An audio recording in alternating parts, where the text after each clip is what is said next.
Welcome, future doctors, to another episode of the Future Minority Doctor podcast with Dr. Sulma and Marina, where we bring you conversations to empower and inspire you to contribute to your community and the world by becoming a doctor. Welcome, future doctors. If you are getting ready to take organic chemistry or in the middle of taking organic chemistry, then this episode is especially for you. As you probably know, college chemistry courses can be among the most challenging pre-med courses that you will take. Did you know that many pre-meds actually give up on being pre-meds during or after their first ochem course? That's right, ochem, or orgo as it's referred to depending on where you live, is notorious for causing pre-meds to give up on their dreams of going to medical school. And frankly, I think that that's tragic because guess how much organic chemistry you use day to day as a doctor? Well, pretty much none. The last time I had to know how to draw the structure of benzene or write out a chemical reaction was when I was in college taking chemistry and taking the MCAT. In my day-to-day life now as a physician, I simply don't need to remember anything that I learned in organic chemistry. So you might be wondering, why is ochem even required as a pre-med course? Why is it a subject that's tested on the MCAT? It really goes back to the history of medical education in the United States. So here's a very brief history lesson. In 1910, the Carnegie Foundation was interested in helping to improve the state of healthcare in America. The foundation believed that doctors in the U.S. were being poorly trained because there was no standardized system for medical education. They commissioned a man named Abraham Flexer to write a report with recommendations for how to standardize the process for educating and training physicians. Now, Flexer had no personal experience in medicine. He had studied Greek, Latin, and philosophy, and spent most of his career as a teacher and critic of the American educational system. Flexer had spent a lot of time studying the educational system in Europe too, and he had really liked the systems of education that he observed in Germany. So he ended up modeling his recommendations after the German system of medical education that placed a very strong emphasis on scientific investigation. This type of system required that medical students already have a college degree, and it also required them to spend the first 2 years of medical school studying scientific subjects before they got a chance to ever lay hands on real patients. Because of this heavy emphasis on science and research, students were expected to already have a very strong background in the sciences in order to succeed in medical school. And that's why pre-medical course requirements like chemistry, biology, math, and physics were developed. It's been 110 years since the Flexner Report transformed the system of medical education in America, but the system we have in place today is largely unchanged. There are people who are slowly working to change things, but changing such a massive system simply takes time. For now, we all just have to work with the fact that organic chemistry, or ochem, or orgo, or whatever you want to call it, is required to apply to medical school, and that organic chemistry concepts will be tested on the MCAT. So that being the case, how can you help yourself to succeed in ochem? I have the pleasure of having two fantastic guests with me today, Anna and Harini. They are both currently teaching assistants or TAs in organic chemistry at the University of Utah. Thank you so much, both of you, for being here. Thank you. Thank you so much for having us. Okay, Anna, let me put you on the spot first. Thinking back to your experience taking organic chemistry for the first time, what was that like for you? Oh, in the beginning, it was certainly so challenging. There are so many things that you have to know, and they're all thrown at you like pretty fast. And it's like things like bonding, acid-base chemistry, also pKa's and IRs and NMRs. If you don't know what those mean, don't worry. You'll get to it, but they are important. So organic chemistry in the beginning was really challenging for me. It got better after I learned to reach out for help, I guess. Gotcha. And well, you're a TA now, so it means you must have been successful. So great job. Harini, what was your experience like with organic chemistry when you took it? I remember walking into the first day of class, and Anna and I's professor had displayed this graphic with all these words that are ochem TAs portrayed on the screen, and I saw love, fun, and friends and welcoming, and I was so confused because I was struggling, and I sat there and I was like, I don't think I'm going to make it out of this class. I might have to retake it. And I remember after a couple of my midterm scores, I was seriously considering retaking that class. But over time, I began to understand why those TAs put words like fun, loving, and welcoming and friends. And I began to have those same feelings for okay. Uh-huh. Gotcha. So was it just the process of slowly coming to understand things that transformed your opinion? That's a very good question. I have to say it's a mix of a lot of things. And I have to say that my friend group, my study groups that I made during that class, I'm still friends with these people, have immensely helped me through the studying process for OK. It is not an individual effort. Here you stick together as a team, you get together as a team and you win as a team. And honestly, having that group of people behind me who were supportive and the professor and the TAs who were just as supportive helped me get through the class and let me believe that I can do OChem. Uh-huh. Wonderful, wonderful. All right, so let's jump into some practical advice for students on how to succeed in their organic chemistry courses. I have a bunch of questions for you. And the first one is, why do you think organic chemistry is challenging for many students? Oh, well, I can speak on this because as a math major, a lot of things are very straightforward. You look at a math question, you classify it. Okay, I know exactly what I need to do to solve this type of question. But with organic chemistry, it requires a lot of creativity. It's like problem solving or putting together a puzzle. You have all these pieces and you just have to see where they can fit into this picture. So it doesn't really have to be a difficult or miserable time. Try your best to have fun at it and see it as an exciting challenge. Gotcha.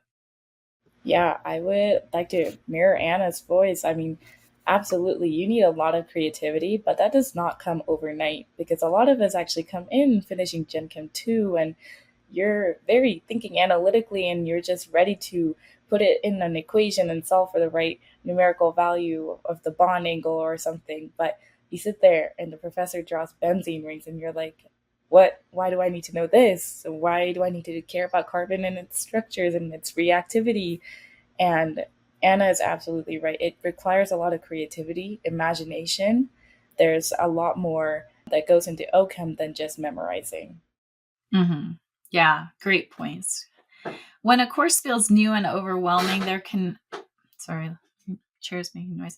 When a course feels new and overwhelming, there can be a temptation to focus just on memorization and not really take the time to understand why certain concepts are true or why certain rules are applied to problems or just the why behind a concept. Do you think it's important or helpful to try to understand the why behind what you're learning in OChem? And is it worth the effort? Oh my gosh. Absolutely. For OChem, it is very, very essential to understand the why. This will help you in predicting what product comes out of a reaction or trying to figure out how a product came out of two molecules being put together. You really have to understand why things react the way they do. And so when something feels fuzzy or a concept feels fuzzy, I'm just going to say this over and over this episode, but please, please ask for help if you don't understand, and please ask your TAs or your professors to explain concepts to you, or even your peers. We're all here for you. Mm-hmm. Yeah, absolutely. I can never say that enough either. Ask for help. And honestly, Anna, again, hit all the points. You have to understand the why. OChem, think of it like a story. If you don't build your beginning of the story, you're never going to get to the end, or you're not going to understand the end, rather. And you need to build that beginning, your introduction, if you will, and you'll get to the middle where you'll struggle and try to piece it together because you'll find there's so many exceptions. And I'm sure many of you listening now probably are facing all these exceptions to carbon rules and the octet rule even. And by the end, you'll get to a point where you'll look at a molecule and you'll have this intuitive feeling. And I don't know how to describe it anything less, but it's a gut feeling where you see a molecule, you'll know exactly what to do, or at least where to start the problem. Mm-hmm. Yeah, absolutely. So going back to your own experiences with organic chemistry, when you were taking the class, how many hours would you say you spent doing homework and studying on average, either per day or per week, if you don't mind sharing? Yeah, so I remember when I walked into this course, my initial mindset was this is going to be a full time job. And my professor, she gave out a sheet. It's called a goal sheet. And we had to, I guess, realistically come up with a plan of how we were going to study. And I wrote down I was going to study 30 hours per week. I was going to attend lecture. I was going to go to Saturday review every single TA's office hours. And mind you, we had 40 TAs for OChem 1. I was determined. And by end of week 1, I learned it was not feasible. In fact, I had one of my TAs reach out to me and say, what am I doing? Like, I need to take back and not take it so seriously. Because at the end of the day, Anna has already said it, OChem is fun if you just give it a shot. And if you're pushing too much and doing too much, you might burn yourself out before you get to the fun. Mm-hmm. Yeah, wow, that's quite ambitious, 30 hours per week. But you learned with that experience, right?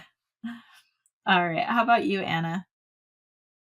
So I definitely wasn't as gung ho jumping into OChem. I was just thinking to myself, okay, well, besides like the 3 hours of normal lecture time per week and 1 hour of going to some TA's office hours, I really just, and this is during COVID, so I had a lot of Mm-hmm. free time. I really just spent however much time I needed getting that homework done. But I did always do extra practice problems and practice exams before exams. So on an average week, I would say, aside from the lecture time and class time, I would spend maybe 5 hours, but Mm-hmm. on an exam week, that time was closer to like 20 hours. Yeah, gotcha. Yeah, that makes sense. And 5 hours, if you think of it on most weeks, is doable. I think like if you go into the class with like, okay, I can do 5 or 6 hours a week, spread out over a couple of days, find the days when you're not jam packed with classes or just the evenings that work for you, whatever your schedule is, like put those hours in there. Yeah, that's doable. And of course, everybody studies more for class right before an exam, like you mentioned. So thank you for sharing that. Now, some students have to balance taking a full course load that includes a demanding course like organic chemistry, along with either working part time or sometimes full time, or having family responsibilities, a lot of extracurriculars, sports, other things. So, for these students who are trying to balance a lot, how can they ensure that they still do well in a course like organic chemistry? That's a really good question. And honestly, I wish it would get answered more because there's a lot, it's very subjective. So there's a lot of students who do have that big commitment outside of school. And sometimes we've been told to take a step back and think about it realistically because organic chemistry is a huge commitment.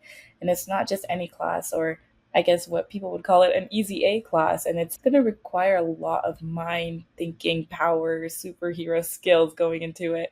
And honestly, my best advice would be not to choose between school or work, but between what you can handle at the time and what commitments you're able to give.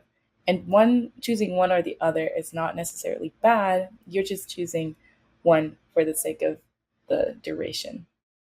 Hmm. Yeah, definitely. Anna, anything to add?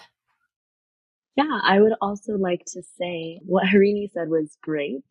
Also, in extenuating circumstances or in really stressful life crisis moments, feel free to reach out to your professors, your TAs. There are resources, there are accommodations that your instruction team can make. And we we do want to work with you because in the end, we want you to succeed. And the professor wants you to succeed as well. So don't be scared to reach out when you really need help. Mm-hmm. Yeah, absolutely. That's a great point. And I would say don't wait until like it's really, really bad to reach out. As soon as you're going through some extenuating circumstance, maybe a family member is sick, maybe you're dealing with your own mental health concerns or just anything, reach out, let them know because you will be seen as more responsible and they will be more willing to help you if you reach out early instead of waiting until it's like the night before the final exam and all of a sudden it's impossible to do anything about it. So thank you for making that point. Now, one of the things that I struggled with in college and that I think a lot of students struggle with in college is asking for help. When you feel lost and confused in a class, it can be hard to go to office hours and admit that you're struggling. In fact, I remember feeling so lost sometimes that I didn't even know what questions I had. I just wanted to cry, go to my TA and say, I don't understand anything. Where do I even start to make sense of all of this? Now, as TAs who are there to help students, what advice would you give to a student who feels this way? As a TA, but also a student who's been in that exact same position of just wanting to curl up and cry after failing a midterm in ochem, I think my best advice would be to take a deep breath because one, realize that it is one midterm, but you still have other opportunities to better your grade or your performance in the future exams. So, one example would be to go to your TA office hours. We host so many hours throughout the week, and depending on the course, you might have different numbers of TAs, but we're all here, and sometimes no one comes, and it's very upsetting because we're going to be there to help you regardless. And if you're scared to ask for help, I would say the best first step is to talk to the TA, and they can kind of act as a mode between you and the professor, and they can facilitate even more accommodations and help and resources for you that will help. Mm-hmm. Yeah, great advice. Right. And I would also like to add that I've certainly been in classes where the TA's office hours and the professor's office hours just don't work for me and I can't make it to them. I've emailed those professors and their TAs and asked them, hey, I really have questions on this concept, on this topic. I'm struggling a little bit, but I can't make any of your office hours. Would you be willing to meet up with me sometime other than that during like these times? And then I'd give them a list of what times worked for me. And then I'd be like, let me know, please. Or I could talk to them after class and be like, hey, like, your office hours don't really work for me, but I really have some questions that I'd like clarified. And professors and TAs are usually very, very receptive and they do want you to succeed. So they always, well, at least for me, I've always been able to meet up with professors outside of class and ask them questions even when they weren't in office hours. Also, I'd like to say that I'm really, really excited when students come to me with questions. I'm like, yay, like they have questions and they trust me to answer them. And we try our best to answer them as well as we can. And so all your TAs that are there for you. So don't be scared. Mm-hmm. Yeah, I love that. And both of you, I mean, so seem so approachable. So I love that message. It's just don't be afraid. Like you say, ask for help, ask for help, ask for help. Now, once in a while, you might have a negative experience with a TA. Every college is different. Some TAs are better than others. So if one person doesn't work out, don't give up. Please, like try to find someone else. Or if your professor seems unapproachable and you just don't click well with them, go to one of your TAs. If that doesn't work out, go to another one. But generally speaking, I think what you two are expressing is absolutely true. TAs are there to help. TAs have been through it themselves, and lots of times they chose to be a TA. Not always, but most of the time, depending on where you are. And they're waiting for students to come. So thank you for sharing that perspective. Now, aside from asking for help, what are some specific strategies that students should use to help master the material in organic chemistry, which, as we know, can be new and confusing and require, like you said, imagination and different types of thinking? I have two very specific responses for this question. My first one is yes, definitely get yourself a study group. but always have a 70-30 rule. So what I mean by that is spend 70% of your time doing the work yourself, sitting alone, doing the problems yourself first, and then do 30% of the time meeting up with your group, teaching each other, going through the problems, and understanding where you're going wrong, or maybe you can be the one to help out your friends where they might be going wrong. And Mhm. my second and my most absolute favorite resource, it's Klein's book. It's called Organic Chemistry as a Second Language. It saved me multiple times on both ochem 1 and ochem 2.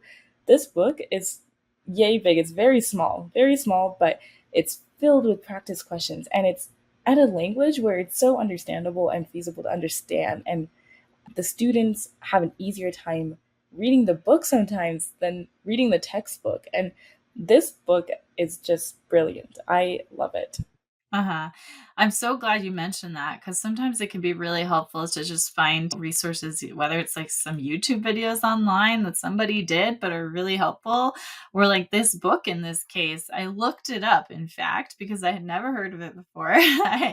I looked it up on Amazon and I found this really hilarious and helpful review. It's someone said, Ochem 2 had me crying like a little baby. I didn't know I had those emotions in me, but something about that class can bring a grown man to his knees. And this book was my guiding light. Too many nights spent softly crying myself to sleep with this book by my side. I keep my copy on my bedside table in case I need a solid sob session. Thank you, Dr. Klein, for this field guide on a subject that so closely resembles hell. I'd still be there without you. So this is one person who really struggled in OChem, but used this book, and it seems like it really helped him through. So something to think about, OChem as a second language. You can find it on Amazon or other places online. But thank you for mentioning that, Harini. Anna, any advice on specific strategies? Oh, yes. So I would say, besides actually attending and participating in your lectures and discussion sections that are offered for the class, do a lot of practice problems. Practice drawing out those molecules. Practice like envisioning them in your head or building them with your molecule kits. Practice synthesizing molecules that you need or seeing how molecules will react or looking at certain charts like IR charts and NMR charts. It really, really is something that you have to do in OChem. You really have to practice. And in the beginning, it's going to be pretty hard, but once you get the hang of it and once you start flexing that creativity muscle in you, it starts to get really fun. And I think Klein's book also has a lot of practice questions. So that's another, perk of having that book. Excellent, excellent. Yeah, I like that you mentioned practice and just repetition, repetition, repetition, because I think when it comes to really mastering any subject, repetition is so, so important. Testing yourself, quizzing yourself, flashcards, whatever you need to do, if it's drawing it out over and over and over again until it's like just emblazoned in your mind, anything that you can do to repeat it. And I would say don't just read a concept over and over, because if you have a cheat sheet and you're just copying it over and over, that's not actually challenging your brain to remember it. You have to use some sort of form of repetition that requires recall. That's where you're really, really emblazoning that information in your mind.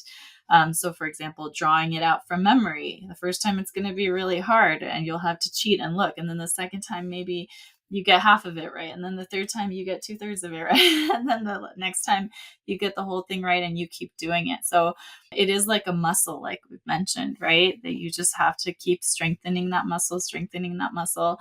It's not about smarts, I would say. And I tell my mentees this all the time. It's not like, oh, you're just born naturally good at organic chemistry. You just came out like that. But you were not. You were not gifted with the chem gene or something like that. It's really mostly about just practice and taking the time to master the material. And I love what you said, Harini, about study groups and relying on study groups, because you can find a support system to get through that, because it's challenging. It's like learning a new language, right? Like the book alludes to. So I have an interesting question for you. You both are TAs now. You've been doing this for a little while. What would you say are the differences or the major differences between the students who struggle in organic chemistry and the students who succeed at organic chemistry? Or in other words, the ones who don't end up doing so well and the ones who do end up doing pretty well? Well, I would say everyone struggles in organic chemistry, but the difference is that the people who struggle with concepts but end up really grasping those concepts and understanding them well and doing well on questions and exam and homework really make use of their resources. So I've definitely seen students who are like, I have no idea like what I'm looking at, but they'll go to my office hours, they'll go to other TA's office hours, and then I'll see them at the library working with other OChem students, working together in a little table and just solving problems together. And so it really, really is about acknowledging that you're struggling, but then acknowledging that you have what it takes to overcome those struggles. You have it in you, and you have all these awesome resources. Your TAs are there, your friends, your peers are also there for you to work with. They can help you, you can help them. It's also good to have a sounding board. And something that I really believe is that one of the best ways to learn is to teach others. So if you think you've got a concept and then one of your friends is like, hey, do you know how to do this question? And you teach them, then you're not only helping them, you're reinforcing it for yourself. Mm-hmm. Yeah, absolutely. And sometimes you realize that you don't know it as well as you thought you knew it, right? And so it helps to strengthen that knowledge even further. Yeah, absolutely. Any thoughts to add, Harini? I love what you both just said. And honestly, yeah, we don't have the ochem gene, and it's sometimes easy to forget that while you're taking the class. And another thing I'd like to add is, as a student who've also gone to the office hours and all these review sessions and even class and discussion, I felt at a disadvantage. And sometimes or I should say later on in the semester, I realized it was partly part of my mind game too. I had to realize I had to build my confidence for the class. And I had to also build that trust that I do know what I'm doing and I shouldn't be second guessing. And what Anna said about teaching it to other people, and that reinforces that behavior that you do know what you're doing and builds that confidence over time. And it's definitely not going to be overnight or over one exam, but it can be done. Yeah, thank you so much for sharing. Let's say it's in the middle of the semester and a student is really falling behind or struggling. Maybe they got C's or D's or maybe even F's on their first few exams. At that point, do you think the student still has hope to improve their grade, or should they just call it quits and give up? I actually have a very unique story to go with this question. I remember I was TAing, it was during COVID, it was OChem 2, and we were proctoring on Zoom for an exam. And I was sitting in the exam room with 13 students. And out of nowhere, I get a message, and the student is freaking out, having an anxiety attack because the printer's not working, and started freaking out about the timer going down. And I was like, oh, like this is my first time TAing. Let me contact the professor and see what we can do. But I remember putting him in a separate exam room, being there, and he got the help he needed from the professor. And I remember it happened for a couple more midterms.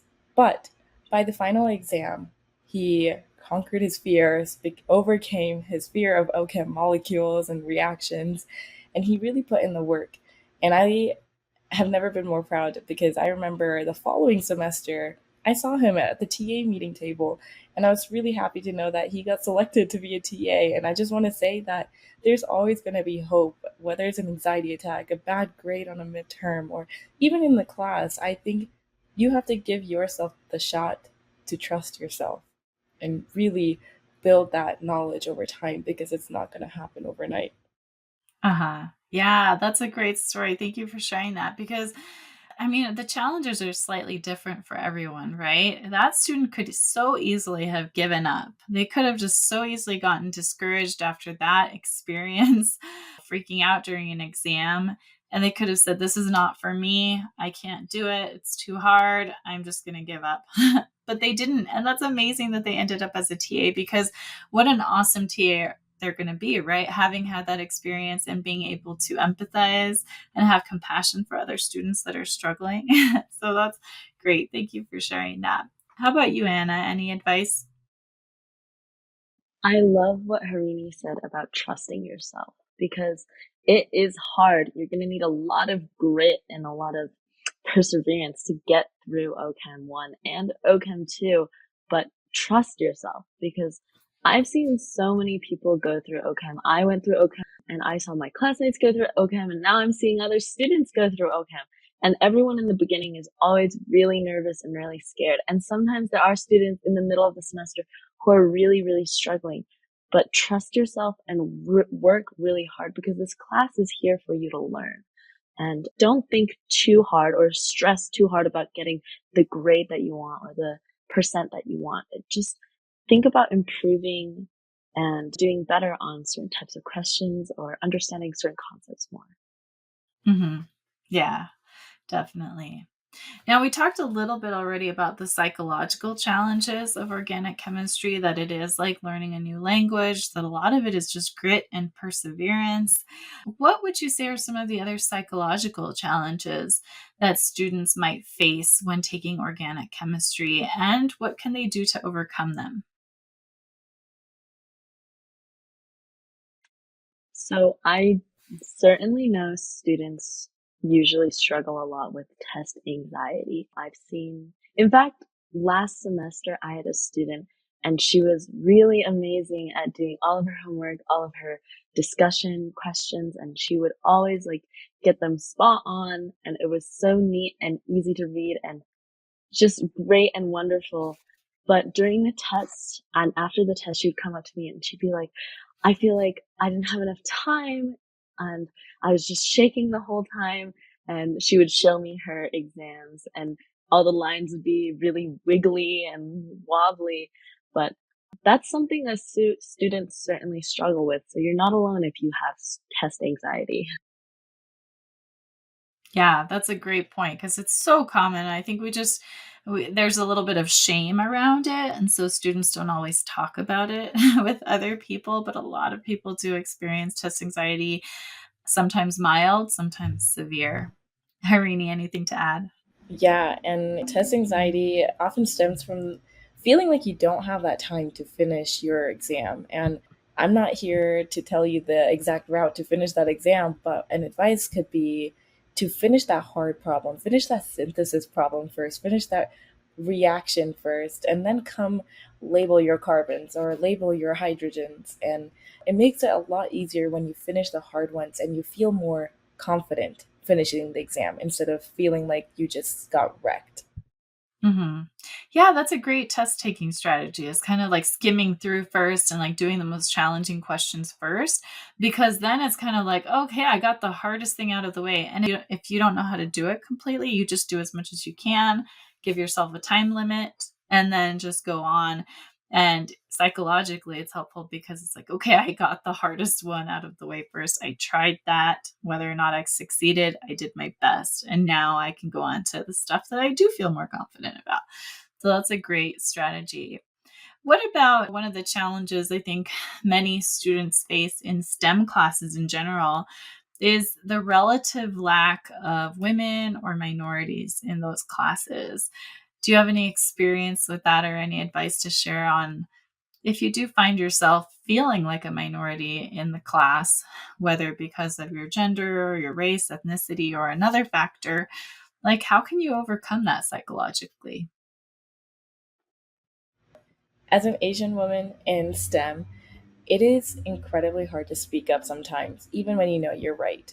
And sometimes I'll sit in the classroom and I don't want to raise my hand. I find myself just whispering the answer under my breath and just hoping no one hears me for my own sake. But I think over time, I realized that it was something that I was scared of. And maybe we've been pushed aside to the classroom and been told to internalize our failures and success. And I think it's really important to celebrate both your failures and successes because you are a student and you deserve a seat in that classroom and you get to raise that hand and answer that right question. Uh-huh. Thank you for sharing that. Yeah. And you're an example of someone who pushed through and did it, right? Despite the obstacles, despite the psychological challenges. How about you, Anna? I certainly want to mirror Harini's words, and I do want to know, like, I do want to let you all know that imposter syndrome is so real. So if you ever start feeling like, oh, I don't belong here, or I'm not as good as these other students, or I don't think I'm in the right field for me, even though you know this is what you're passionate about, try to realize that it's that imposter syndrome speaking and that you actually do have it in you, and try to give yourself those positive affirmations. Tell yourself that you can do it. And also, don't let yourself be left in the shadows. Really speak out about your needs, and also celebrate your successes and acknowledge your failures, just like Harini said. Yeah, absolutely. Thank you for bringing up that issue of imposter syndrome. It is so common, but everybody who experiences imposter syndrome, or almost everybody, feels like they're alone because we don't talk about it, right? We feel shame about the prospect of not belonging or being the one person who doesn't belong. And in reality, the vast majority of us feel that way. We're just not saying it. We're just not talking about it.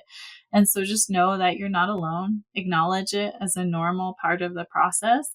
If you recognize it, just say, oh, hi, you're imposter syndrome. Hey, I recognize you. I see you, but I'm not going to give up because of you, right?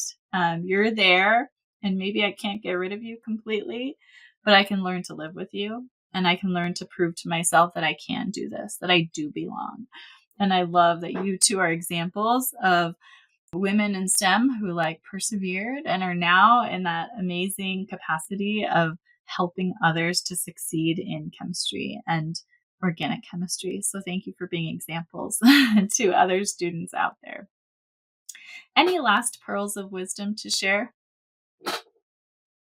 I have one last piece of advice, and that would be, and Dr. Kafel already mentioned this, because ochem seems like it's not being used in medicine as much as we might have thought. And my wisdom would be, it's okay to struggle here, because the struggles that you're facing through, the creativity that you build, your imagination, your skill to persevere, even, that is what makes a good physician. And I'm sure Anna and Dr. Capello might agree to this. And that skill is what you're building over ochem, although you might not be synthesizing molecules in front of your patients in a room. Absolutely. Yeah. And to be fair, I should say that there are doctors who do use it. Like if you end up going into pharmaceutical research, it's very helpful to have that knowledge of how we synthesize chemical compounds. But I would say the vast majority of physicians don't use ochem on a daily basis. Yeah. Anything to share, Anna? So this piece of advice is kind of very specific, but I find that it is most helpful, or I'm most able to help a student as a TA if they come to my office hours with practice problems and synthesis problems in particular, or mechanism problems in particular. Because then as a TA, especially if you're feeling lost, like I don't even know what to ask, then as a TA, I kind of can identify and pinpoint what areas you need more help on and send you those resources. Mm-hmm. But besides that, everything Harini said, stay strong, persevere, you guys got this, and have fun. Really. It's a fun subject. Don't be scared. Yeah. That's still going to be a hard pill for some people to swallow, but I love your examples, that you're exemplifying the fact that it can eventually be fun. If you work hard at it and you feel like you start to master it, that's when it gets fun. But you do have to put in the work to get to that point. If you're not putting in the work, if you're not putting in the hours, then it's going to be really hard to get to that point where you feel confident and you feel like you're enjoying yourself. So I have the last few pearls to share. So first, I know it's hard to believe, but organic chemistry doesn't have to be hard or miserable. And just like you said, Anna, it can be fun. The way you think about it will influence your experience. If you go into it dreading it and expecting the worst, you are likely to have a more difficult experience. On the contrary, if you go into it excited and optimistic or just open-minded to learn something new, and you're willing to practice, you're willing to get things wrong before you get them right, and you just focus on learning rather than just getting an A, then you'll probably have a much better experience. Would you agree with that? 100%. 100%. Yeah. Absolutely. Great. Okay.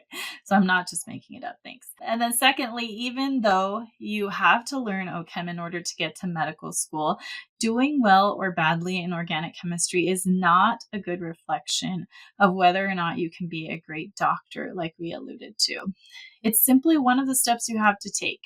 It's a way of showing that you have the commitment and the endurance to do what it takes to become a great doctor. And finally, getting a C or a D or even an F in ochem will not keep you from getting into medical school or becoming a skilled and caring physician.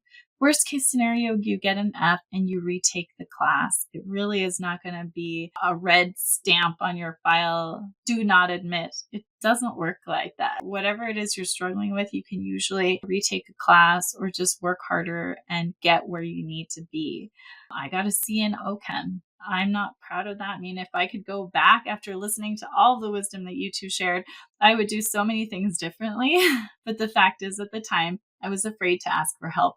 That was my main weakness. And so I'm just going to reiterate this one more time. Ask for help, ask for help, ask for help, and do it early. Don't wait until you're in disaster mode.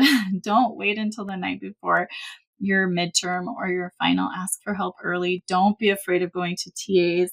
As you've seen, Harini and Anna are TAs. They're wonderful. They're approachable. The vast majority of TAs are going to be likewise. So please, please, please ask for help. I can't say it enough times. And thank you so much, Harini and Anna, for joining us today. Thank you for all of the wisdom that you've helped to share and your own experiences that you've shared. And thank you to all of our listeners. We hope you enjoyed this episode. We hope you learned something. We wish you nothing but the best in your own organic chemistry experience. Reach out if you have questions and make sure you follow us on social media. Bye, everyone.